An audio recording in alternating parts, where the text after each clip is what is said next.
What is up, everyone? This is Jeff with Jeff Needs Sports, but not just Jeff with Jeff Needs Sports. It is also Stuart Brooking with the Morning Brew with Stu. Yes, we are doing a combined joint effort podcast this week.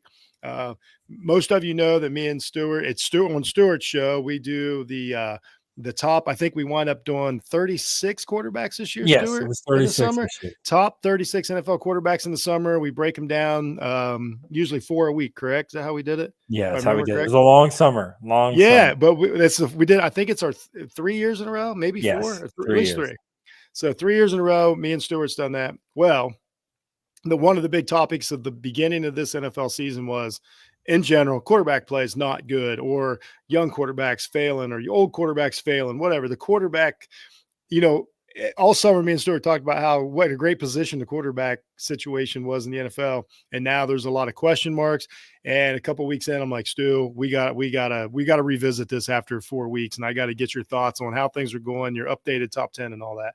So we decided to do this as a joint show. So you're going to hear a lot of Stu, you're going to hear a lot of me. If you're listening to Stu's show, thank you very much. He does a great job, and I appreciate it. If you're listening to my show, same deal here, and we would ask that you like, share, comment, send it to your friends as a Christmas present. You can do all kinds of things with our show. So again, Stuart, thanks for joining me. It's been crazy. And so first of all, coming off of the summer, going into the first weeks of the NFL, we're 4 weeks in now. Kind of like, I want to get your gut feeling on what's jumped out as surprises, what's jumped out as your disappointments at the quarterback position. I'll just lay this out for everybody. Me and Stuart grade quarterbacks on this year, and what we see, we're grading them on 4 weeks of football. And so right now, so that's how we're doing it. So Stuart, what's jumped out? Surprises, disappointments, 2024 opening month of football. Man, I think the biggest surprise for me, I think there's two. I mean, we could talk about Sam Darnold. He's one of them. We will talk about Sam Darnold. I got a lot of crap for putting Sam Darnold in my top 32. I believe he cracked it. I know he cracked the top 36. I believe he was in the top 32. Yep. Looking back now, I maybe should have put him in the top 20 with the way he's playing right now. Right now. Okay.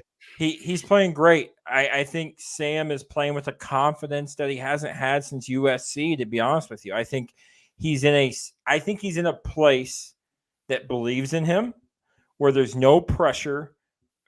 They've got their guy of the future, Jeff. He's playing this year how Baker Mayfield played last year. Baker was at the point last year with Tampa Bay where he was like, what do I got to lose? I got traded from Cleveland, went to Carolina. I left Carolina and went to Los Angeles. Now I'm on my 4th team. What do I got to lose? So I'm just going to come out here and play with no worries. Sam Darnold, similar path, man. And he's played great football. And I'm so glad to see Sam playing the way that he's playing. Now, let's talk about somebody else, a guy who I've been very critical of. Very critical. I believe I called him Jimmy Garoppolo. I thought he was Jimmy Garoppolo at this point.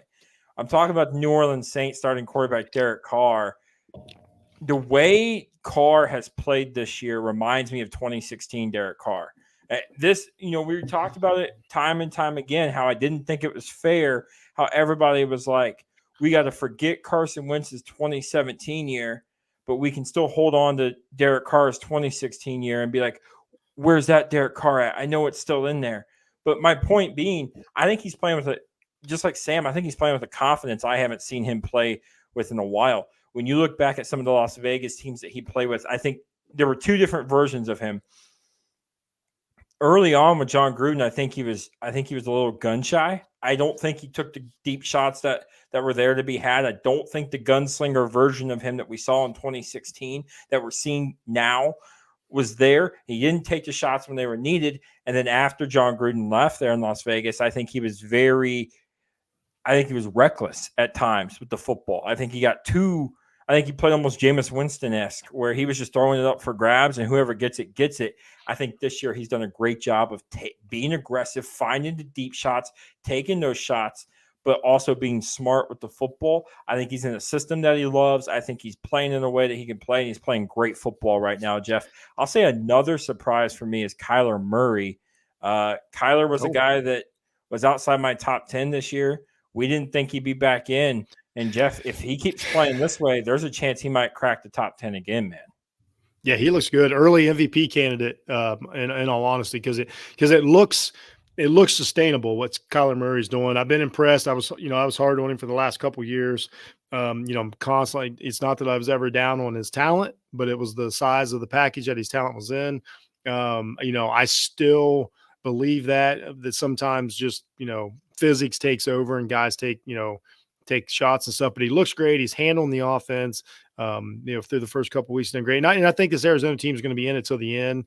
The West has taken a step back with all the injuries. San Francisco is gettable. Los Angeles is gettable. That does help our quarterback build. They got him Marvin Harrison Jr., who looks like Marvin Harrison Jr. early on in the season. If you watch him play, I'm like, production wise is pretty good, but like what he looks like on the field's good. So I like to see a quarterback take advantage of that. What you said about Carr is awesome. I was so high on Carr, his basically almost MVP season. I think they were the number 1 seed in the AFC when he got hurt that year. And I was like, this guy gets it. Everything you said makes a lot of sense.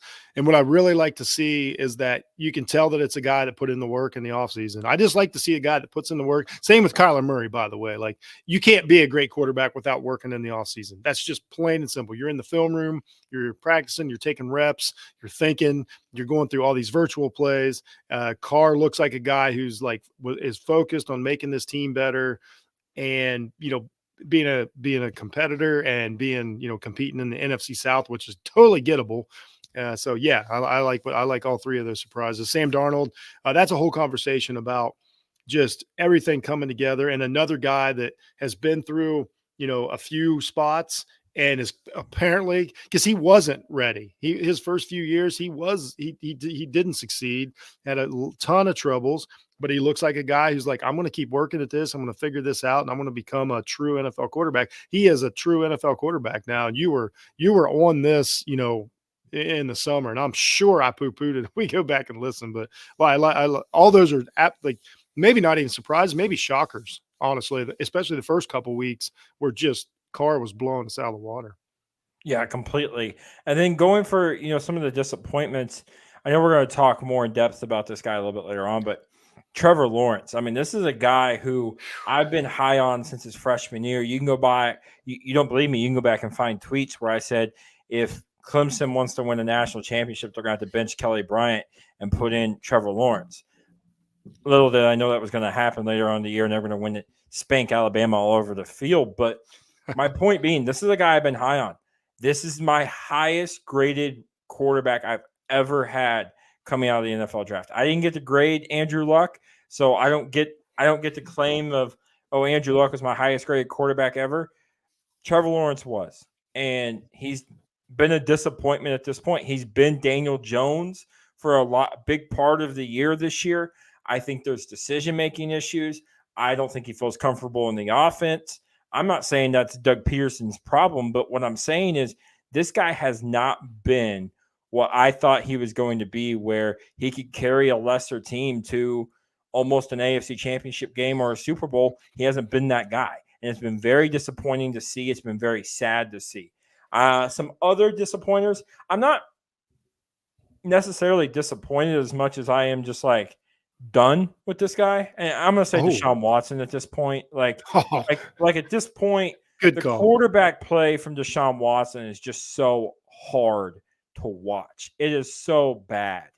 This is a guy who I keep giving the benefit of the doubt that maybe that old Deshaun Watson, who at one point was a top 4 quarterback in this league, would show back up. He just hasn't been there, Jeff. And I think, ultimately that's disappointing to me, because this is a Cleveland Browns team that has it built to go win a Super Bowl right now.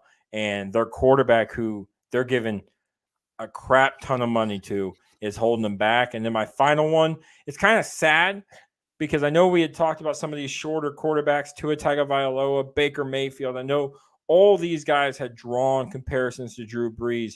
But if you go back and you listen to what I said in the draft, I told you that Bryce Young was the most comparable guy to Drew Brees, just in the way that he played. To see how bad he has been. And you can't say like, oh, well, like, it's the team around him because Andy Dalton steps in and that team looks like a completely different offense right now. Just how bad Bryce Young has been very disappointing to me because this is a guy who I thought, yes, he was a little small. Yes, he was tiny, but I thought this was a guy who could play the game at a high level of precision, passing, accuracy, and smarts. And right now it hasn't worked out for him. Yeah, you're right. Young, I'm with you on Young. It's not even as much a disappointment as in I'm disappointed that we're right. You know what I mean? Like kind of, the trajectory. But again, we just talked about our surprises. All three guys, I'm going to add a couple more here that worked their way, kept in the league, kept working, stuck around, and became and are now getting a chance. I tell you what, a great surprise for me. I mean, I'm admittedly on this guy from day one, but I admittedly, supported it and said that a lot of it was where he was at in the location. I think Justin Fields has done pretty good. He's 3-1, but he's actually playing pretty good. He's putting up a decent amount of yards. He's 18th in yards, but 18th in yards for a Steelers quarterback named Justin Fields is pretty efficient and pretty good and pretty effective. And 3-1's 3-1, and a lot of it's because of Justin Fields. And I'll tell you this, Jeff, when you go back and you watch that Colts game, the first half, sure, like they had the training wheels on him, but when they took the training wheels off in that second half, he looked like a completely different quarterback. He looked like the guy who I thought was going to be a superstar in this league for a very long time in the second half of that Colts game. Yeah. So I totally agree with that. Probably this is a disappointment right now, and we'll talk about him later. Just real quick, I'm going to throw out there. I've just been disappointed in what we've got out of Justin Herbert so far with the Chargers. And I know it's a different coach, different scheme, injuries, the whole thing, but just every week I'm used to turning it on and being like, I don't know, some reason I've kind of like tied myself to this guy of like, his career is going to carry me through, much like Saquon Barkley going the other way. But he's just a guy. I've just been kind of disappointed in what we've got out of him. Not necessarily, I don't think it's really quote unquote his fault, but it's just been like, man, I really expected a lot out of, what we've seen out of the Harbaugh offense and what he gets, the easy shots that he gets out of quarterbacks. I thought we would see a lot more, run, big play. And I don't know how bad he's hurt or whatever, but it's just kind of taking me back a little bit. And then, I mean, probably, I don't know, everybody else. Jordan Love, I'm kind of just 50-50. I'm going to ask you about him later. I don't know if I'm disappointed or not yet. And really some of the top guys, Geno Smith, to come back and do it again. I love to see when a guy like, now the third years in a row, but probably my biggest surprise. But Geno's the guy that we had questions about remember when we got to number 20 where he was, I told you I put him at 20 because I didn't know where to put him.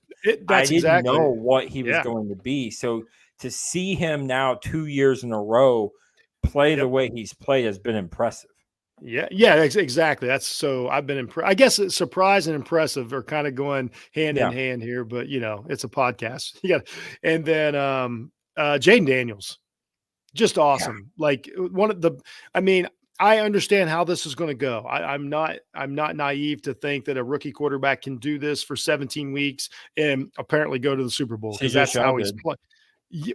There you go. That's how you go. So, but just I'm surprised at how he's learned to play on a field full of fast giants that want to murder him, how he's learned to play with that already. I mean, even Jackson, as talented as he is and was in the beginning, still like had to learn like, oh, that crease isn't as big in the NFL as it was in college. And, that window is smaller. This guy had the best percentage of the first 4 games in NFL history. Completion percentage, but it's just been fun to watch him play. He's doing it without getting bounced around. It's easy to compare it to the RG3 situation years ago. And I totally get that. And that's a fair comparison, but RG3 was also getting beat within an ounce of his life every game to take that team, to the playoffs. Mad respect for it. This isn't what this looks like. This looks like RG3 if he played now when you're not allowed to try to break a quarterback in half and a better coaching staff. And this is another situation. the right coaching staff at the right time with the right feel. Kingsbury is a coordinator, not a head coach. I think we all realize that. We all know what this is going to look like. Probably 12 weeks from now, we're having a different conversation because Kingsbury's offenses tend to. Now we've got these great defensive coordinators get paid a lot of money. They got 4 weeks of tape on Daniels. I know it's going to change, but been awesome. Real quick before we move on, what have you thought of? I'd say the story of the quarterback so far, Jayden Daniels. Yeah, I mean, Jayden Daniels has been amazing. He's been the best rookie quarterback so far. I mean, I don't mean to change the subject, but we can talk about another guy to put in the disappointment range has been Caleb Williams, the second highest I have not got quarterback. to watch. I haven't got to watch him a lot. It's the only reason I don't have a grade on him. The second highest quarterback I had graded. I'll tell you that Colts game was abysmal by him, but and some of his other games have been terrible too. I've been just disappointed overall in Caleb Williams. This was a guy who I thought could step in and really do some great things. So when the season ends and we reevaluate the film, it's going to be an interesting conversation to have. But Daniels has been on fire. Listen, I never liked the comparison to Lamar Jackson coming out from Jayden Daniels. I didn't think it was fair. And the reason I didn't think it was fair was my whole thing has been this. There has only ever been one person Lamar's ever been compared to. One person. And that person was Michael Vick. And Michael Vick was at a completely different level running the ball. So yeah, Jayden Daniels, don't get me wrong, is very, very good and elite at running the football. He is not a legendary runner of the football like Lamar Jackson is. So to get that kind of comparison to me, it never made sense. I always thought he was a better passing version of Jalen Hurts, maybe a little bit on the skinnier side. They have a very similar run style in the way that they play and the way that you can use them. They're very similar in that way. I never thought he was the Lamar Jackson type. He's a very good thrower of the football. I think you can see a CJ Stroud type of season out of him. Does that mean I think Washington's going to win 11 or 10 games? I don't think that. But what I'm saying is, can I see him throwing for 23 touchdowns this year and 10 picks? Sure. That's not a great year by any means, but for a rookie quarterback who quarterback play as a whole is down as to why we're having this conversation, that's a fantastic season in my opinion. Yeah, I've been impressed with Stroud backing it up from last year too. I'm really happy to see that we got another true, to me, locked in franchise quarterback moving forward. And another one to put in my told you so list. Yeah, definitely. Well, to be fair, we're going to argue about it here in a little bit when we get to your top 10. So I'll save some of that. We'll talk about this guy. There's only one more guy. Probably the only quick conversation I want to have is we both were on the fence with this guy, but we agreed at the same time that we were kind of teetering. What do we think? What do we think of Hurts this year with Philadelphia? We both said in the summer that we saw maybe some flaws, maybe some things that weren't perfect, especially towards the end of last season. And now we've kind of saw both versions. I don't even know if we've saw the great version of Jalen Hurts yet this year. The really, truly great one that we saw a couple years ago that was like, oh, give this guy all the money. It's amazing. But we're starting to a lot of turnovers, a lot of, I mean, they fought through one game they should have lost. They lost 2 games that, you know what I mean? Like if you're the big boy on the block, like you probably don't win. Like it just, it's not the regression word or step back. I just haven't seen the step forward that I needed to see from a guy that got paid. Like the overwhelming conversation about these guys is that most of them got paid and they're a franchise guy. They're locked in. They're supposed to be able to take you to the playoffs, no doubt, and win playoff games. And Hurts just has some, to me, there's some flaws right now. And what are you seeing with Jalen Hurts? I mean, I think it's worth having a conversation. I mean, the flaws are the same flaws I saw coming out of Oklahoma. These are things that I told people when everyone told me Jalen Hurts was the next guy. And don't get me wrong, he had an MVP caliber season the season that they went to the Super Bowl. I am not denying that. I'm not denying how great he was. I went on my podcast several times and admitted how wrong I was about Jalen Hurts. But there are flaws. He is not a good enough passer of the football, thrower of the football to sit there and just throw the football. we talk about this with Lamar every year, right? I say with Lamar, he's got to take that leap to where he can win from the pocket. We talk about making those 2 or 3 game-changing throws a game that you got to make. Jalen Hurts isn't there. He just isn't. And his style, and he's fumbling. The way that you got to win with Jalen Hurts is hide his flaws. How do you hide his flaws? And we're going to talk about this in a little bit. Is the RPO game, the quarterback designed run game, all of this stuff to take the ball. It's a catch step throw.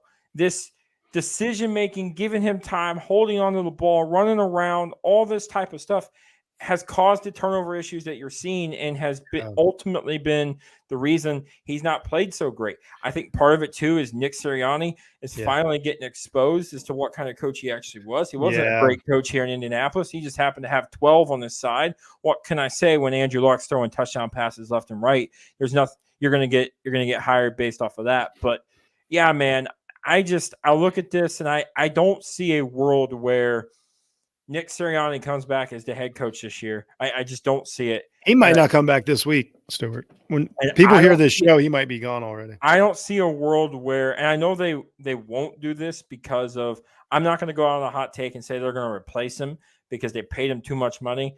But you can't tell me right now that there's not a conversation within that building as to, did we make a mistake backing up the Brinks truck for Jalen Hurts? It looks messy right now, and it's one of those that, like, I like the guy, and I know I put him in the whole category of working hard to get where he's got's amazing with his skill set. It's not that he doesn't have a great skill set, but it's a unique skill set, and the offense right now just does not fit him. I think Saquon is an awesome piece to the puzzle, but it's also regressed him a little bit. We've already seen that, like, should we force the ball? Are we getting out of rhythm and things like that happens when you have Baltimore's able to do that. Like, Baltimore's totally figured out, especially if you watch the last game versus the Bills, of like how we can, like, our quarterback might throw it 7 times and a half, but we still might beat you soundly. Like, everybody's bought in. They figured out how to do it. The receivers know they might get one shot a game to catch it, but they're playing winning football. The Eagles don't look like that right now. And I know they're going to get the receivers back, and that makes things better, especially Brown. But it was worth the conversation to have that, like, it's not perfect. So that's a perfect segue into, I'm going to get Stuart's overall 2024 quarterbacks grade through week 4 of the overall play. And then Stuart's going to tell us how to fix it and how to develop these quarterbacks that we're talking about, and how to keep guys from Sam Darnold from having to go to 3 different teams, to get that spot. So Stuart, here you go, man. I've been waiting for this for weeks. What's your overall grade for the total quarterback play in the NFL through the first 4 weeks?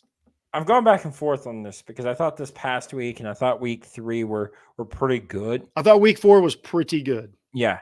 So I went back and forth on this, but I'm not going to let one week kind of detour what I'm thinking. Right now, it's a D+. It is. I think we've seen guys like Joe Burrow stink up the joint. And Joe Burrow, as you said, as you know from my quarterback rankings, I has the second best quarterback in the league. Yeah. And he's stinking up the joint right now.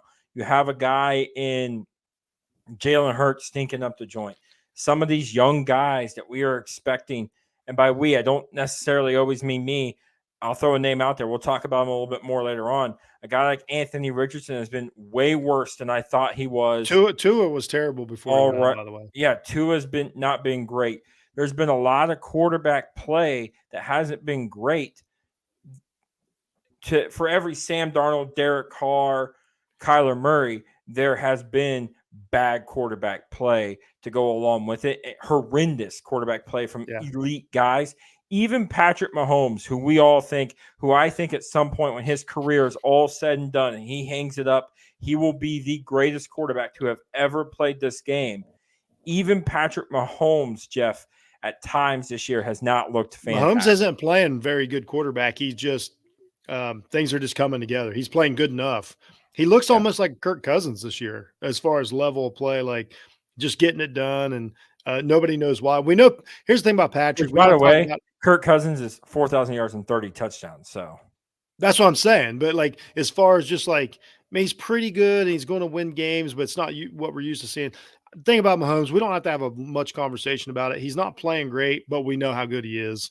There's really He'll figure it out. we're not going to sit there and ask how to fix Mahomes. Rodgers has looked terrible. I think some of that's injury. I don't think he's looked too bad.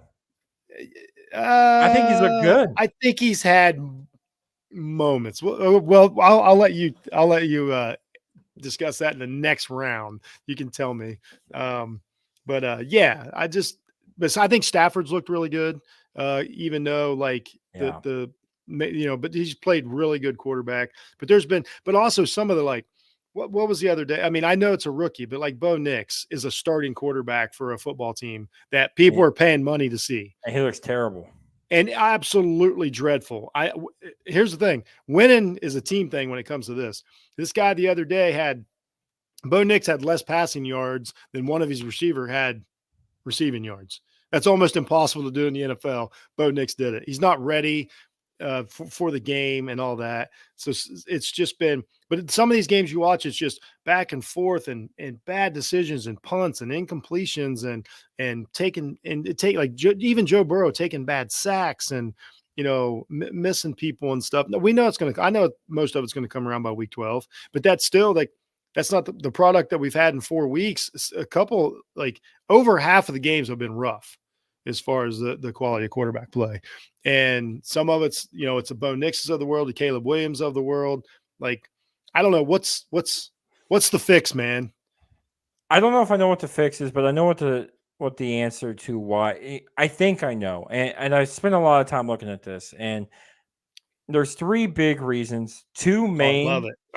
I love having 3 topics. And one big reason. I think one big reason is the lack of a preseason. And I know people like you and people like I don't give a crap about the preseason, but it matters. If you go back, to me, the most elite quarterback play took place when I was a kid, growing up watching Peyton Manning, Tom Brady, Big Ben, Eli, Drew Brees. What did they all do? They all played. There were 4 preseason games at that point. They all played a drive in the third, and they either played an entire half in the 4th preseason game, or they played all the way up through the 3rd quarter.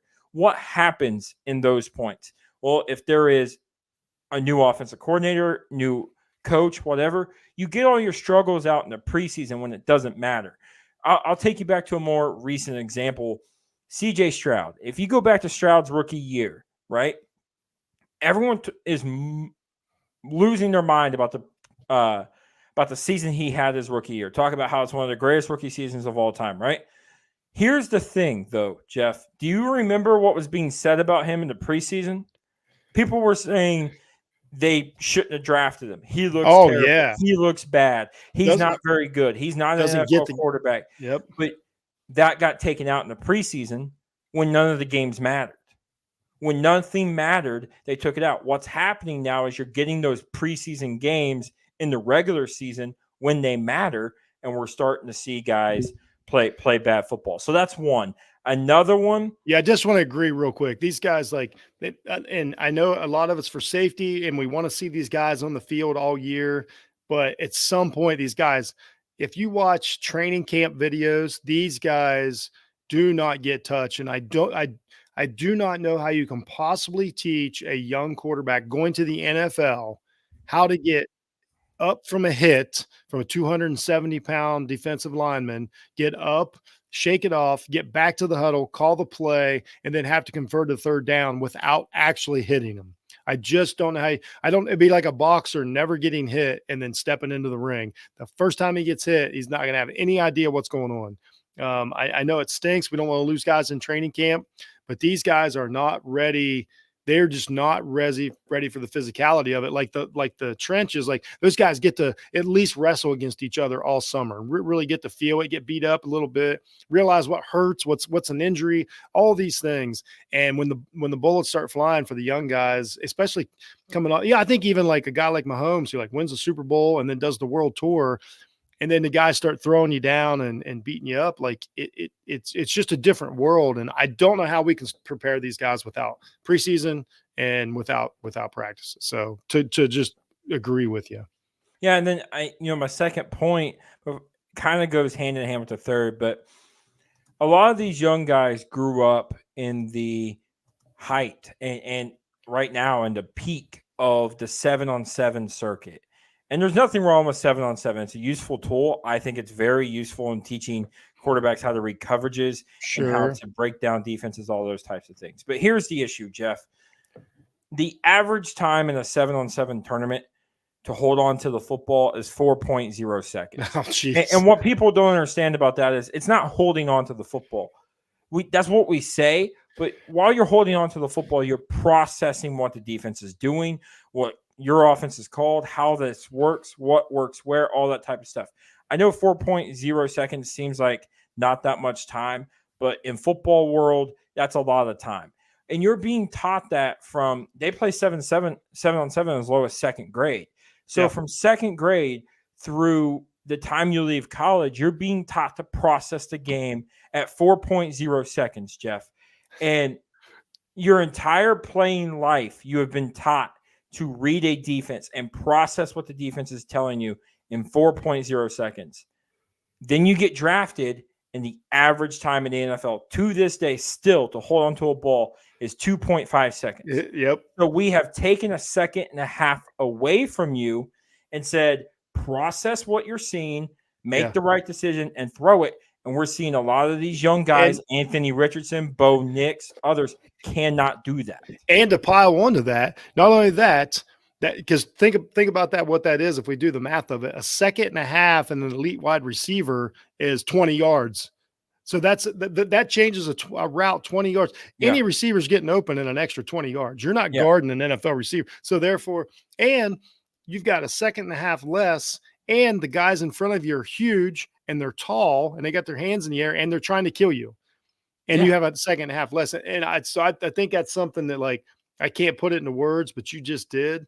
And that's why every time, like, one of the biggest insults and a backhanded insult I give a quarterback. And I said this about CJ Stroud. I apologize, CJ. It's not my fault that you chose not to run at Ohio State. Didn't feel like winning national championships. That's on me. You knew what you had to do when you got to the NFL. But, like, you call a guy 7-on-7 quarterback, that's exactly what we're saying. Like, yeah, you're great when you got 4 seconds and nobody's trying to rip your head off. That's why I'm so impressed with guys like Jaden Daniels and stuff that adapt so quickly. And that is a gift. And it's also training, coaching. I don't know exactly. I would love to see a whole NFL training camp with a rookie, just to see, like, it looks like in Chicago, they were more worried about, like, I don't know, advertising and fluff pieces and telling everybody that Caleb Williams was going to the Hall of Fame already, rather than teaching how to play physical quarterback. Then now he's got to learn that the hard way. But man, I like what you said about that, man. I think the second part to this, and let me say this very clearly, as a football coach, I run them. I think there's a place in the game for them, and I think they are a great tool. But RPOs are a double-edged sword. You and I have kind of talked about this privately. Here's the thing. This ties hand in hand with point 2, the 7-on-7 point, which is not just RPOs, but some of these college offenses like Tennessee's, you're being taught to read half the field. And sometimes it's the wide side of the field so you can make more throws.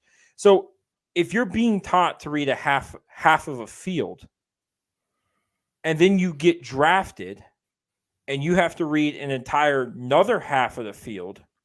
So now you got to read the full field, and we've taken a second and a half away from you on top of that. And hash marks. Defenses are more complex, and they're faster, and the windows are tighter.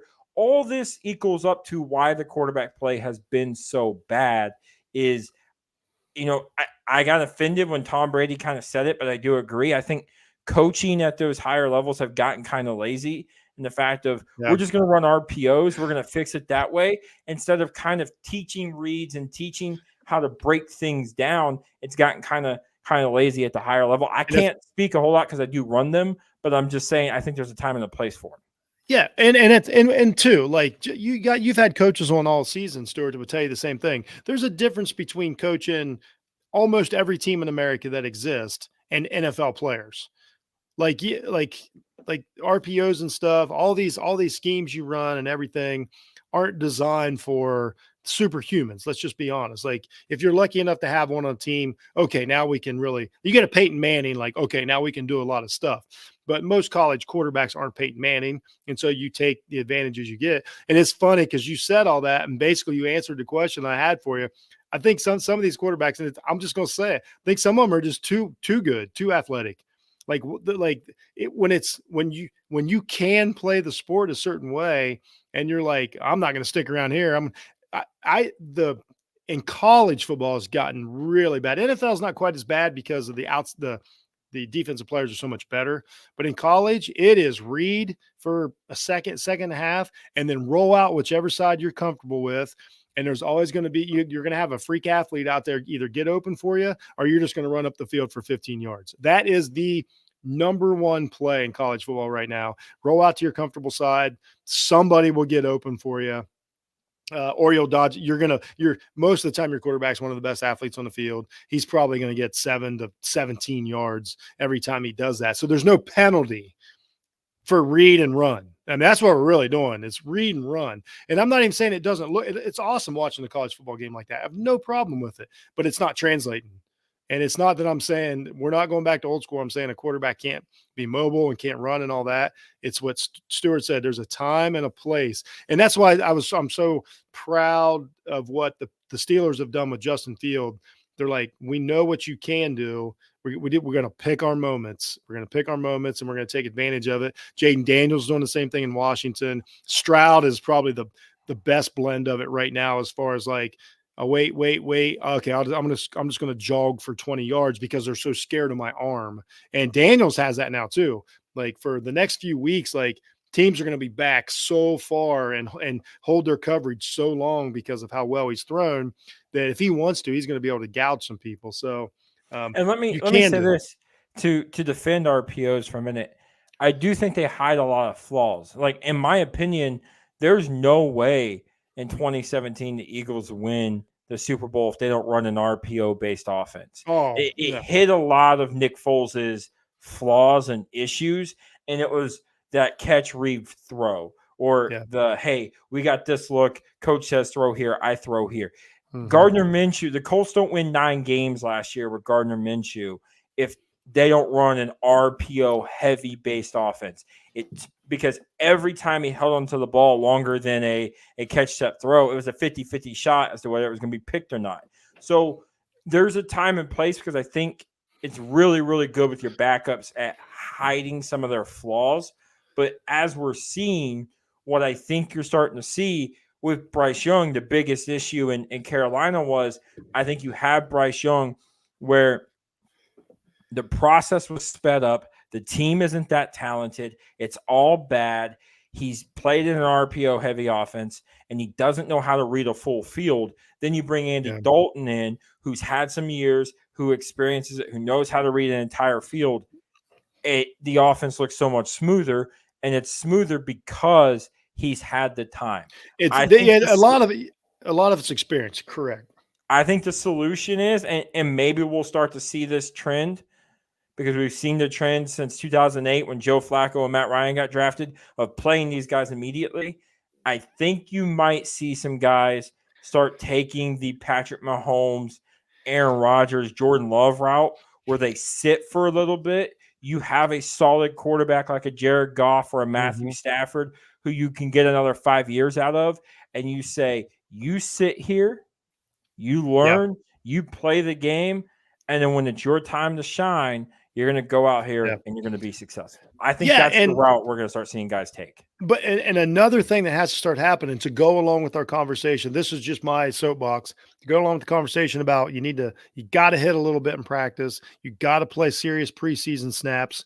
I don't understand, like the Chicago Bears right now, why they don't think that they can pull Caleb Williams out for 2 drives and talk to him and send him back in the game. Like why in the NFL? I don't like that. I don't like that with Carolina right now. Like I understand why they did what they did, but my thing is you should have. No, I'm saying literally during the game. I know, but what I'm saying is if you pull my thing is this, like we had this argument with Tua when they would pull him out and put Ryan Fitzpatrick in.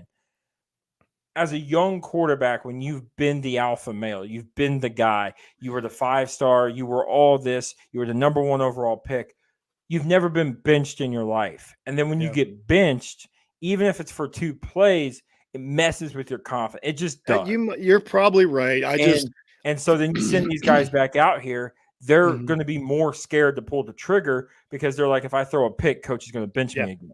Or if I do this, they're going to bench me again. So then they start to play scared and not freely, like we're seeing some. You're probably right. You're probably right. Maybe it'll take a decade to get that mentality. I saw it with Houston. They were getting whooped the other day. Just took Stroud out. And I know that mostly is for safety, but it also doesn't mean anything for the future. Just like, hey man, like this is crazy. Like whatever's happening. Or I guess I don't know why you can't go into a season and a team admit like, hey, we're not going to be that good. We got to try to develop these quarterbacks. Instead of going into a season being like, acting like they can go to the Super Bowl with Caleb Williams. And now it looks like a failure in Chicago because all they told us was how talented, they were, their roster was, all they needed was Caleb Williams. So now everybody in their mind is like, but no, it's a rookie quarterback that's going to struggle. Like it has nothing to do. And so I just don't know why we got to come up with these teams got to come up. And, I know they throw the money at them and we know that owners really don't care that much and blah, blah, blah. But it's like, you're really doing a disservice to a lot of talent because we've just seen it. Half of these quarterbacks that are so good, Mayfield, Darnold, all these guys we talked about are with different teams because of just the long-term plan wasn't there to make the most of it. And I know sometimes that's fair.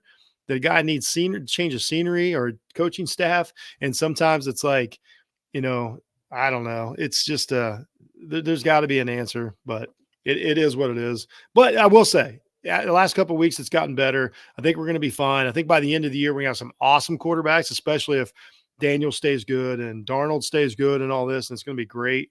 But, I don't know. And just real quick, real side note, as a football coach, you run a heavy RPO team. I know it's too hard of a quick answer, but like what style of defense do you like? I should bet this. If you're an offensive coach, what defense do you not want to see if you're a heavy RPO team? What's the answer to nullifying that?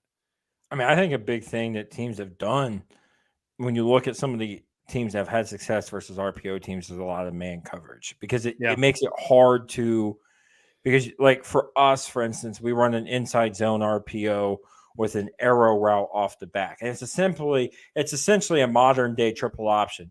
We read the defensive end. If he crashes to take the inside zone, then we pull it, and the quarterback will read the linebacker. If the linebacker takes the arrow route, then our quarterback keeps it. If he takes the quarterback, we throw the arrow. A good way to contain that, though, is to play man-to-man with the quarterback spy. Now what have we done? You've eliminated we've pulled it, and now you've got a guy to take our quarterback, and you've got a guy to take the arrow. And so now what do we have? Nothing. It's a one-route process. So if you have the coverage, Yes. What you're seeing a lot of times at the college level now, where the RPO is starting to be, a little harder to run, is they're playing man-to-man coverage, or they're playing some of these match coverages like quarters match where it's zone, but you get a certain look and then it's match or whatever it might be to defend against these RPO style offenses. That's what's happening. Yeah. And then when I see real quick is I see what the response has been from the offensive side now, like they're trying to figure out, it's always a chess match. Right now, it feels like I think the Ravens are onto something. I think it's going to be more pistol offense, more quarterbacks under the center because we have so many linebackers got smaller and faster that at some point you can just push them farther. So if you can get all you need is if you can get an extra yard running the ball, well, now you've changed the game. If you go from averaging 3.5 yards to 4.5 yards a carry, well, now we got a different ball game. So I think you're going to see more pistol, more under the center. I'm not saying we're going back to fullback or anything yet. Put a couple extra, tight ends in there, stuff like that. Eventually it will though, because I think everything comes around. It's definitely headed that way. Circle moment. Within the next couple of years, next couple of years, you're going to have an actual power running football team. But we have seen it fail every year because the Ravens have done it and they haven't made it to the top. The Titans did it for a decade. It just couldn't quite get there. So until it works, nobody's going to copy it. But I think that there's a chance that what the Ravens are doing right now with Derrick Henry and Lamar Jackson and Picard and all that, there's a chance that this could work all season. And but we know how it's going to go. It's cyclical, and it's I mean it's never going to stop. That's why we like football. If it was the same every year, it wouldn't be fun. So all right, so here, oh no, we're doing this is top 10 time. I love it. Yeah. So what we're doing next is Stuart Brook. Put this out there. Stuart Brookings, current from the first month of the NFL, top 10 quarterback list, updated from this summer. There it is. So you know what, Stu? I'll let you go through it. I mean, it's your show too. You're much better at this than I am. Josh Allen, I think Allen's played out of this world. That's why he's the number one quarterback. Patrick Mahomes, listen, at the end of the day, whether he's playing great or not, as we talked about, it's Patrick Mahomes. Like, you're not going to put Patrick Mahomes farther down. Lamar Jackson, then Derek Carr's 4, Kyler Murray's 5, CJ Stroud 6, Joe Burrow 7, 8, Jared Goff 9, Matthew Stafford 10, Sam Darnold. Here's the thing. I'm going to be honest with you. I think 3 out of these top 4 guys are going to end. 3 out of these top 10 guys are going to end up farther down on this list when it's all said and done. I think right now, guys like Sam Darnold, as great as he's playing, is a benefactor of how bad the quarterback play has been. He's a benefactor. We'll start with 10. Who's going to take Sam Darnold's place? I mean, it could depend. I mean, there's some other guys in here, right? Like, I think Daniels can get Daniels crack top 10 this year. He's going to have a CJ Stroud like season for that to happen. But I look at some of the guys who are not on here. Justin Herbert, I think if he gets it put together, could be on here. We'll see how Dak finishes. I was going to say there's a giant name missing. The highest paid quarterback in the NFL is not on your list. We'll see how Dak finishes the year. Which one are you talking about? Yeah, Dak Prescott's not on your list. Yeah. The highest paid quarterback. We'll see how Jalen Hurts ends the year. Burrow's going to move up. Burrow for sure. I have no doubt. Stroud's the only one I would argue with, but I think Goff is going to move up. I think Stafford might fall just because of his age. I think eventually it'll go downhill. Running out of players. Yeah, I think he's good, dude. I think too. We'll see how Baker ends the year. I think there's a possibility Baker ends the year as a top 10 quarterback in the league. Okay. I think there's just a lot of stuff to depend it. If you had to ask me right now, I think Sam ends the year as a top 20 quarterback, not a top 10 quarterback. Do you think, real quick, a guy like, let's say a couple of them that aren't on there that everybody would expect? We talked about Dak. I think Dak will work. I think Dak's really good. So let's say that. Why isn't Dak on the list? Why is Dak worse than, I'll say, Matt Stafford? I'm going to be honest with you. I haven't watched a lot of Dak this year. So I didn't feel comfortable putting him in that's the thing. I don't feel, if I haven't watched you play this year, I don't want to judge you without watching you, both good and bad. I don't want to say you suck. Okay. Have never watched you play this season. I don't want to say you're great and then not watch you play and you've been stinking up the joint. So yeah, that's why I wanted your top 10 list. Josh Allen, I think he's clearly number 1 right now. The throw he made against the Dolphins the other day, for a ridiculous touchdown when it looked like a clear sack out of bounds. That's what we always talk about. The first thing I wanted to do was text Stuart and say, arm strength still matters a little. Like sometimes you just got to be able to win. I mean, it matters, but then you got guys like Anthony Richardson completing 46% of your passes. I said it matters a little. Because he thinks, I can get through with everything with my arm. We'll talk about AR in a minute. We'll talk about him in a minute. I know you're dying to.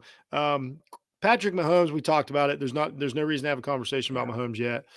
Even if it's a whole season, I don't even care. Honestly, if he takes a season off and they don't do anything in the playoffs, I don't. It means nothing to me.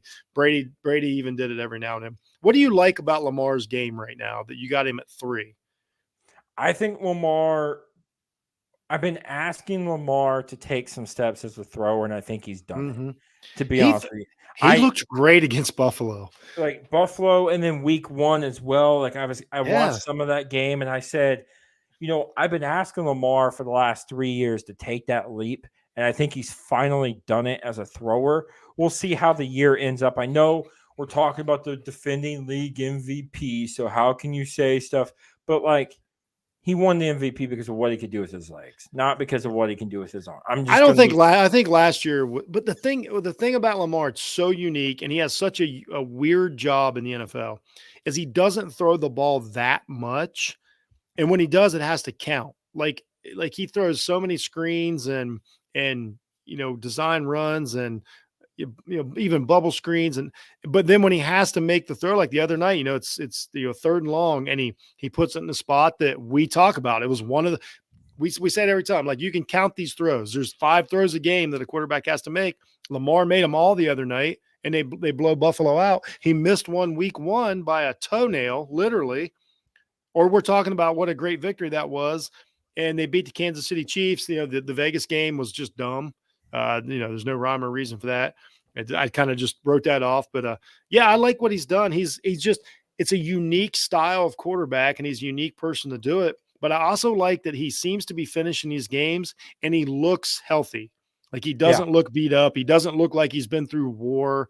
We used to always talk about a guy like Baker Mayfield. That dude would go out there, but at the end of the game, you were like, man, is he going to be able to play next week? Because his style of play wasn't sustainable. Now it is. Baker's completely gotten the right place, put the time in, just doing a really good job down there in Tampa. He's still like an average, a little above average quarterback, but that doesn't matter. We're in a disagreement there, but it's consistent. But I'm saying he's a better quarterback, and he's learned to stop getting beat up. Lamar just needs to learn to stop talking in the offseason. What's that? He just needs to learn to stop talking in the offseason. Who's that? Baker. Oh, let's talk about Baker. Let's have a Baker conversation, because he was nowhere on any of our lists, so we haven't even talked about him. We love to talk about Baker Mayfield. Yeah, I just think he needs to stop talking in the offseason. I mean, you start up beef with Tom Brady by saying everybody was high strung with Tom Brady here. Listen, I'm not a Tom Brady guy. The guy's caused me many nightmares.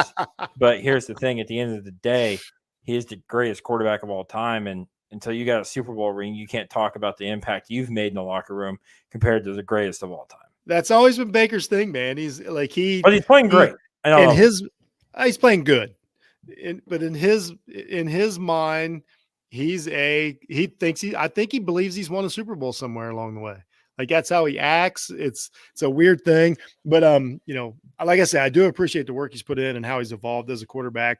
But yeah, but I also kind of, just as a content fan, I love the Brady beef, and I love Brady coming back and saying, yeah, there was, if winning Super Bowls is tension, then yeah, or stress, or what, to paraphrase, but I love it. I love Baker going after Brady, and right on his, on his home field with him in the booth. That's just great stuff. That's, Baker's good for the entertainment of the league. Much like a lot of guys are for professional wrestling. But I give all the credit. I thought the dude would be done by now, out of the league, kaput, and I'd just be sitting there telling everybody I tried to tell you, and it hasn't happened. He's a franchise quarterback for a team, and we're going to see how everybody write the date down. Today's date? Yeah, the day that Jeff Hunt admitted that Baker Mayfield's a franchise quarterback. Write it down. He's somebody's franchise. I can't believe it, but I also, like, hey, you gotta. I'm wrong a lot, and that's one. But I was right for a while, so I was like, I've been right for 5 or 6 years, but yeah, it's finally happening. Of course, none of us thought, Sam Darnold, same boat, but yeah, Sam. Jared Goff's playing pretty good. I don't think for some reason it doesn't look as good as last year, but they just blew out a good Seahawks team. So Goff's going to be right there at the end of the season, playoff quarterback, no doubt about it. So yeah, I like it. The Purdy conversation, he's played really well, but he hasn't played like above expectations. I haven't got to watch him a lot. We'll talk about him. Maybe we'll do this again halfway through the season or something. And I wish I could have watched more of these quarterbacks. I just haven't had time.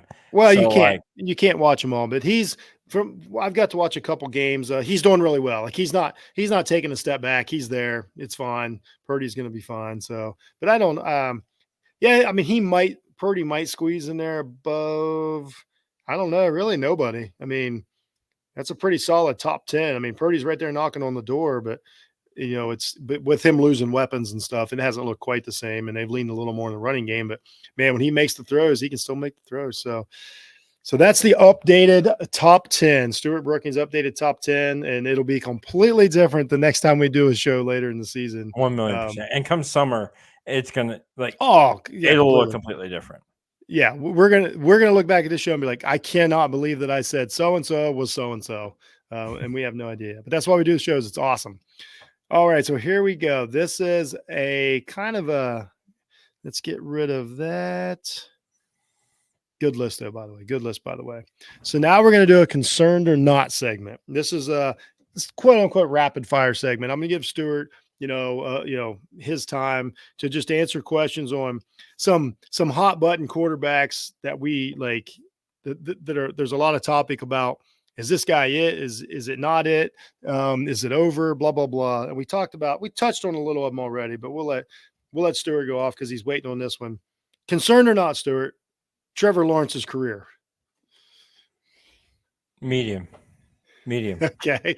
I mean, from what I've seen, like he hasn't been the guy who I thought he was. I thought he was Andrew Luck 2.0. He can't make the big throws. He can't make the big throws. I thought he was Andrew Luck 2.0. I thought this was like seriously, Jeff. I've been on his bandwagon since his freshman year at Clemson. I know, brother. I thought this guy was a game changer. I thought he was the once in a generation talent, and he hasn't been that. So I'll give it a medium because the only reason I'm saying medium is because I've seen guys like Baker Mayfield turn it around. I've seen Sam Darnold turn it around, and both of those guys are nowhere near as great as Lawrence has the potential to be. So if they can turn it around, I have no doubt Lawrence can do it. All right. Bryce Young, concerned or not? I'm concerned. I do, because I think they move off of him next year. I think it's a Josh Rosen situation. I really, really do. I think they draft another quarterback. I think they send him somewhere else, and it's very dependent on where he goes as to how his career turns out. Yeah, I agree. We talked about it a little bit. I know this one, you've kind of already summed this up, but Jalen Hurts, concerned or not as far as the future of the Philadelphia Eagles? A medium. He's got to grow as a quarterback. He still hasn't grown. I think he's played very well in what his strengths and weaknesses are, but he hasn't developed more strengths. He hasn't added more weapons to his, to his utility belt. He hasn't done more to add to his game, and I think ultimately that's what's hurting him. Tua Tagovailoa. Concerned. I mean, you can't take the hits that this guy takes, and I love the game of football, Jeff. I love it more than just about everything else. Not everything. I love my wife more. I love my dogs more. I love my family more. But just about everything else, I love this game more. But if I took the shots that Tua took, it'd be time to – and you've made the money he's made. It's time to hang it up, man. I get it. You want to play. I understand it. But at some point, you got to think about your future more than you do the game of football. So I think there's a skill set question there too to go on the medical questions. Your favorite one, Anthony Richardson. Career-wise, I don't know. I can't judge that, but I'll tell you. Well, did you say no? You're not concerned yet. Yet. We'll make yet all capitals. Okay. Because Jeff, we touched on it a little bit, man. He's been worse than I thought he would be. There was no doubt in my mind Anthony Richardson was going to have some bad football. Don't get me wrong with that at all. I thought there's no way it's all going to be sunshine and rainbows. Did I expect it to be this bad? He is bad. Like the inaccuracies I was talking about have shown up tenfold. Jeff, people think I'm over exaggerating. He is completing 46% of his passes. And people can say what they want. Well, he almost won the game versus the Texans. It doesn't matter. It doesn't matter. He would have won the game if he'd have hit Donnie Mitchell on a 15-yard out route who was wide open. Instead, he threw it to the fan 15 rows up because he can't throw a ball accurately to save his life. He's entering Tim Tebow territory as far as inaccuracy and completion percentage and how bad he is of a thrower of the football right now. Jeff, he played in 4 games last year. He played, I think, in 6 total, completed 4 of them. He played in the games he left early, the first half, first quarter. He played better in those games than he's played in a single game this year. people are mind boggled, lost their mind, went berserk, got turned on by the fact that he made 2 big throws week 1, and everybody thought, oh, this is the second coming of John Elway or Brett Favre. John Elway, good comparison. But then they forgot how bad the other throws in that game were. They overlooked it, how bad he's been the rest of the year. I'm not concerned. I don't know if I can say concerned for his career because it's, we're not in it far enough to see how it turns out. But right now, everything Stewart told you Anthony Richardson was going to be, he's been. Pointing down. Okay. Your favorite, Aaron Rodgers. He's fine. Is he fine? They're going to make the playoffs. They're fine. Okay. Sometimes I watch him. He's the second most talented quarterback of all time. Is he going to get a wide receiver this week? I listen. Know. Here's the thing. Here's what I don't like about this. This is classic Aaron Rodgers team stuff. All we heard last year was like best roster in the league. This year, like, he's got to get a receiver. I thought they had the best roster in the league. I don't think it's a receiver issue. I just think it's. I don't either, but I think it's a communication issue, and I will say part of that's on Rodgers. This is what you get for going on some trip in the middle of minicamp instead of working with your team. So Rodgers is. You can't lose to the Broncos, buddy. Yeah, he isn't.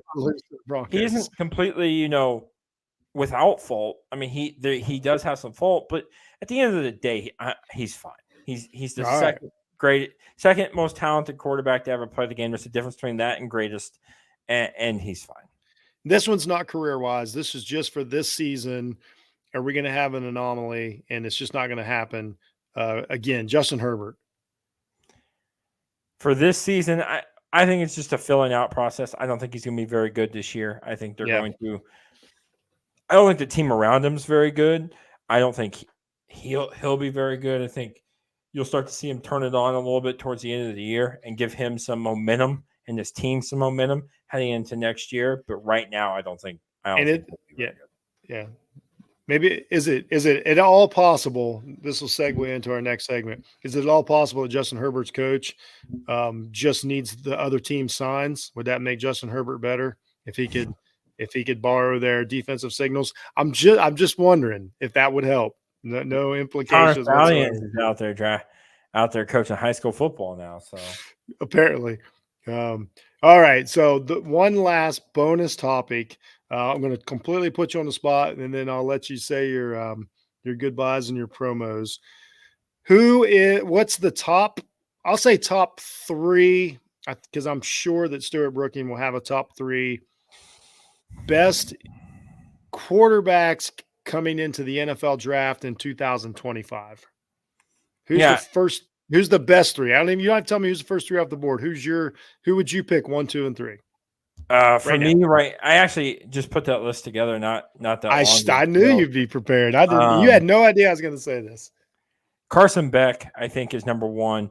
Despite some ups and downs this year, I think he's still the number 1 quarterback in this draft class.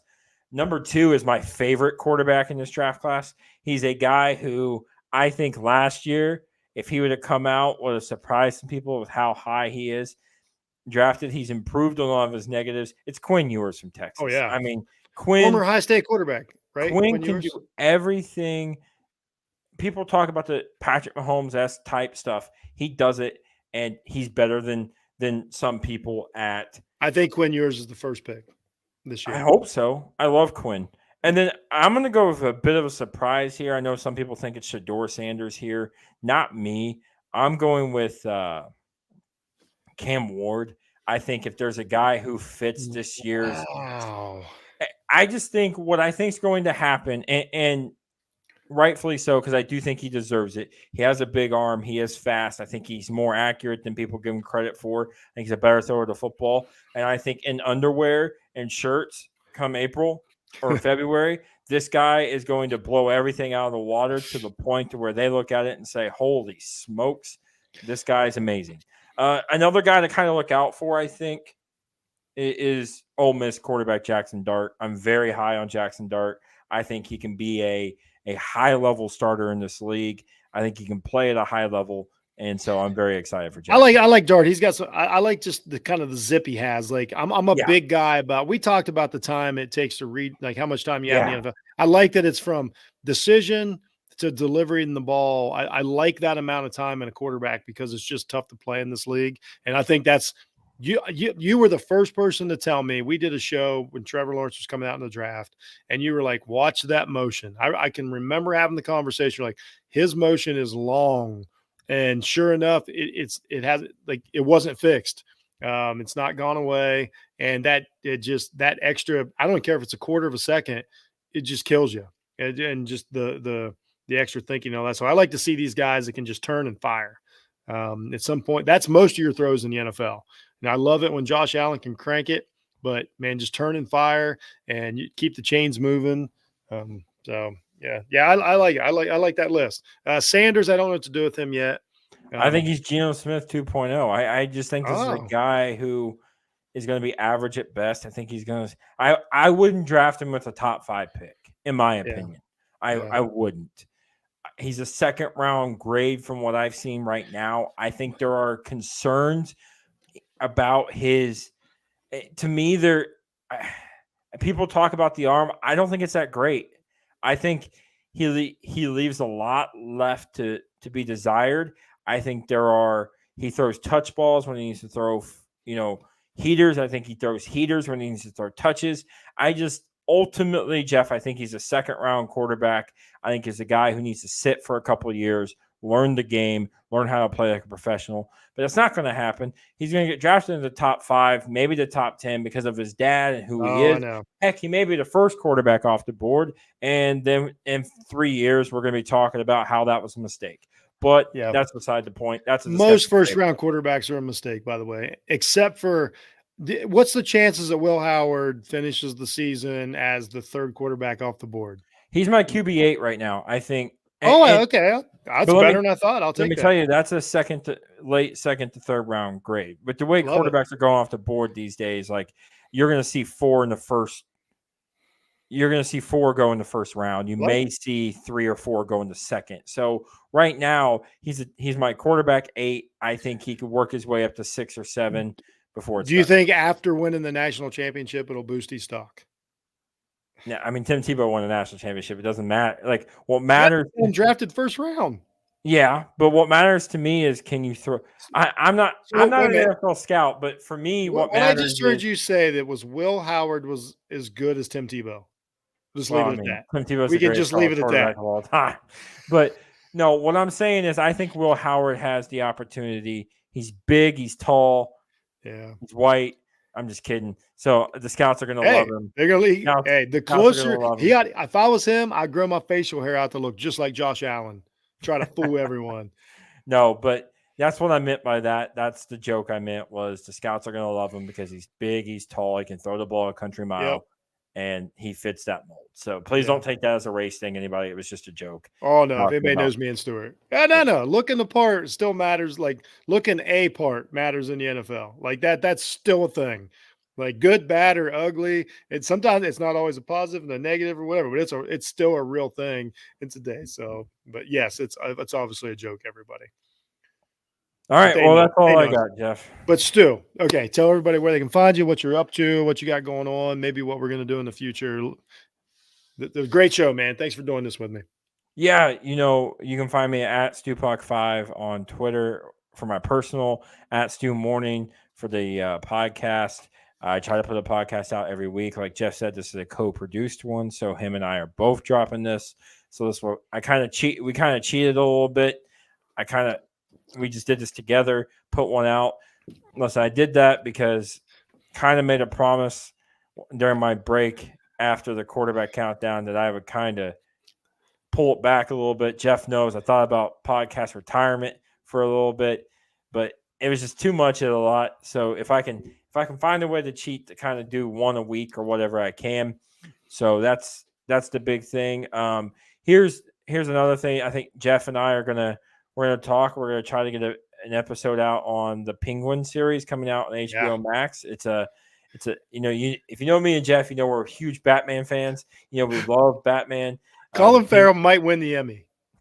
The Penguin is a spinoff of the Penguin from the recent Batman movie that came out with Robert Pattinson, and it's supposed to lead into the next Batman movie that comes out. So I think Jeff and I have a lot of predictions, a lot of things to talk about with the show. And you know how Jeff is with his movies and his shows. So he's very, very strict. So if he says he likes it, he likes it. And then the following week, we have Kenny Simpson coming back on to talk about his fit and swarm 3-4 defense.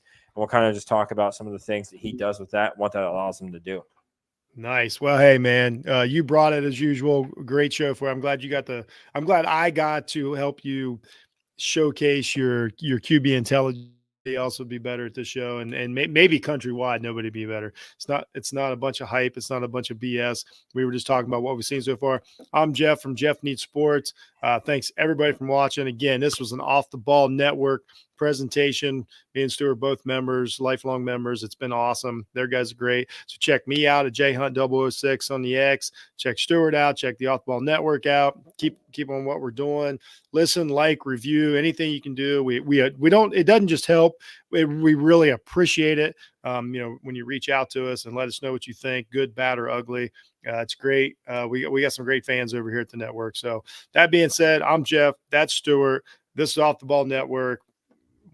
Watch the quarterbacks, everyone. Be kind to each other. Have a great season, and we will see you soon.